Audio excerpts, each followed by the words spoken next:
weather and outside influence you don't want to acknowledge? Because it's 80s down there. No, we were told it was supposed to pour all day yesterday, so we made contingency plans again. I blame the news. I mean, you guys got to get straight. It was supposed to rain every day this week, so. There's been years past, before your time, going down to play a game in Arizona, they beat it below, temperature cranked up and trying to replicate conditions. You not buying into the need for that? No, basically no. I don't buy the need for that. Our guys are ready to play. I think our guys are in condition, so we're good to go. Coach, you significantly about Brian Jackson, how he's playing this year. Yeah, I think Brian's playing extremely well. He's got a great understanding of what we're trying to do. Always gets us. Him and Avery are doing a really good job of making sure we're in the right situations. That group with him, Avery, and Dargan rotating in at safety. Real sure tackler. That's the one thing that always stood out, even when we were recruiting him. What a great tackler he is in open spaces. Been a great special teams player for us, and then has really grown into that role of playing safety for us. But playing, really what I think maybe even surprised some people, but not maybe John Neal, who recruited him and really liked him, of what his level of play is. There really hasn't been any drop-off between, from where our safeties were a year ago to where we are now, and that's a credit to those guys in terms of how they work, because I thought we had two great safeties last year. So. Coach, you significantly outscored your opponent in the first quarter. What do you attribute the fast starts to? It just depends. Every game's different. It just depends on who you're playing. I think our kids have a good understanding of what we're trying to do game plan wise.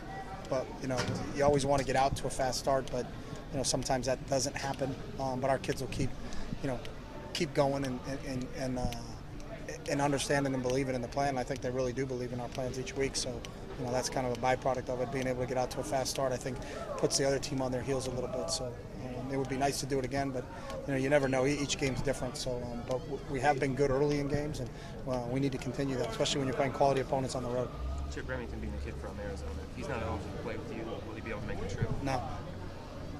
What's the actual effect of playing in like a hostile environment from a player's perspective, or is it just kind of overblown?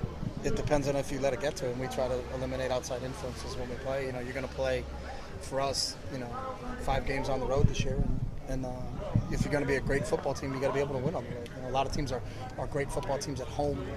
Their home crowd kind of gets them to play at a different level, but if they don't have him, then they're not successful. To be a great football team, and that's what we're always striving to do, is that you really can't be concerned with where you're playing. And I think that this team, over the last 3.5 years has shown that we can go on the road and win quality football games. And again, it's another test, but I think it's a test that these guys embrace. To go play in a hostile environment, that's fun. You got to kind of enjoy going to those situations like that. So. We talked a lot about Marcus's progression throughout the weeks, specifically his pocket presence. How much do you think that's improved? His what? Pocket presence. A ton.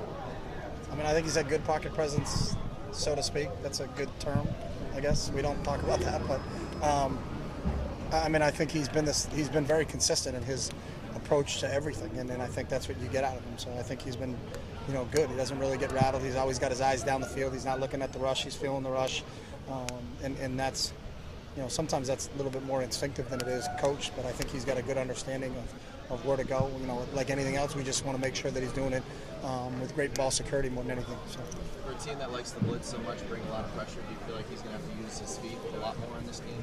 You don't know. I've been in games where we played Auburn in the national championship game, and everybody said the game was going to be 60-50, and it was 22-19. So, you have no idea. You have all sorts of preconceived thoughts going into the game, and then after the game. I don't think anybody would have thought after we played Arizona with a high-scoring offense and it's going to be a wild Pac-12 shootout. It was 49-0. We shut them out. So, we don't have any ideas of how the game's going to play itself out.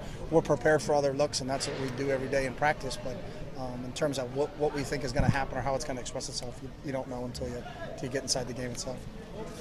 Do you guys talk to him about Sutton in that scenario, about being aware of where he's at all times? No, we're aware of everybody. I think that's way overblown. Worry about where the 3 technique is, and Anyele is going to come off the edge, or McGee's going to come off the edge. There are more than one player on that defense. That's what makes Arizona State so good, is that they've got more than one player. So we got to be aware of where everybody is. So we never have. There's one guy, you got to know where he is. We got to know where all 11 guys are. So.